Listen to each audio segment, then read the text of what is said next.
sure much of this book exclusively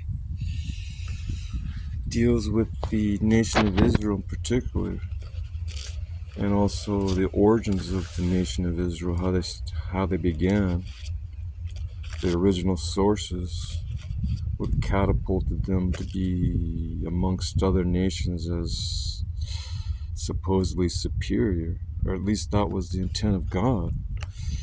God had said numerous times throughout these pages that Israel was supposed to be uh, a nation that was far above all other nations, not because of anything of their personal influence or doings, but because God had selected them to be choice amongst all the nations, and they never achieved it on their own. That's why they were oftentimes taken captive and conquered by the other nations around them, and they were scattered over the entire earth. Spain, Europe, the Americas. They were scattered. They're still scattered.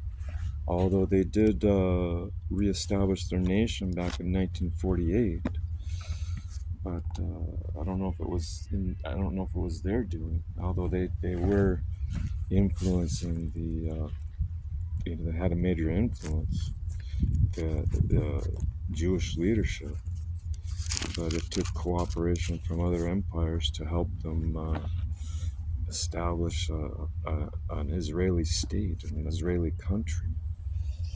And even though it was contested afterwards by their Arab neighbors. But yeah, so Israel's pretty much the central focus of this book. This book contains what they say Old and New Testament.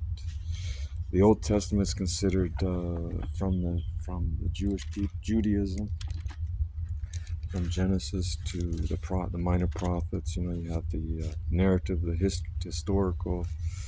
It's all historical, but you have the historical narrative. You got these minor prophets, major prophets, songs, psalms, proverbs. That's all ancient Judaism and Hebrew. And then you have the New Testament, which was put together by Jews that had converted to messianic, followers of Christ. But they were still Jews who were responsible for the New Testament, from Matthew to Revelation. But they just happened to follow a different rabbi that made some outrageous claims, according to even those in Israel today. They believe that Jesus made some outlandish claims, or at least his disciples made some outlandish claims about who he was. But for the most part, he was never accepted as their Messiah. He didn't really fit the criteria according to their opinions, because he wasn't really a conquering individual like, one of the Roman emperors. He didn't come in on a white horse with a whole entourage, to deliver them from their oppressors, or those who they had to pay tribute to in taxes, which the Roman Empire took over Israel. It became another province, territory, because the ancient Roman Empire ruled over much of the earth, according to history.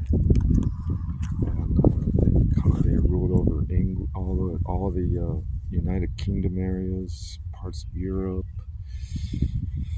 They tried to advance further north, even, but they couldn't get too far north, other than they were just south of the Rhine. They got to areas of France and stuff like that, but they couldn't get much. They couldn't pass the Danube River because Germanic barbarian tribes were too powerful. So they were constantly under threat, the Roman Empire, these Germanic tribes. So there's a lot of, some of them starved that were starving, so they had to join the, some of the Germanic tribes were starving, so they had to join the empire, the Roman Empire, as hired mercenaries to help them fight other Goths and other Germanic tribes. So because the Germanic tribes there's so many different kinds of Germanic tribes that they were tribal. Like the Indians, there's different tribes, of Indians. There was different tribes of Germans.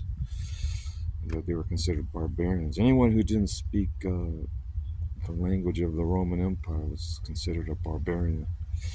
So it wasn't just the Germanic tribes, but yeah. So they tried to conquer all of Europe, but they didn't. The Germans were they're kind of ragtag teams that kept. They were successful many times in putting a halt to their progressing further north. So, yeah, I wonder if that has anything to do with NATO. NATO is trying to advance towards the north, but a certain country won't allow it.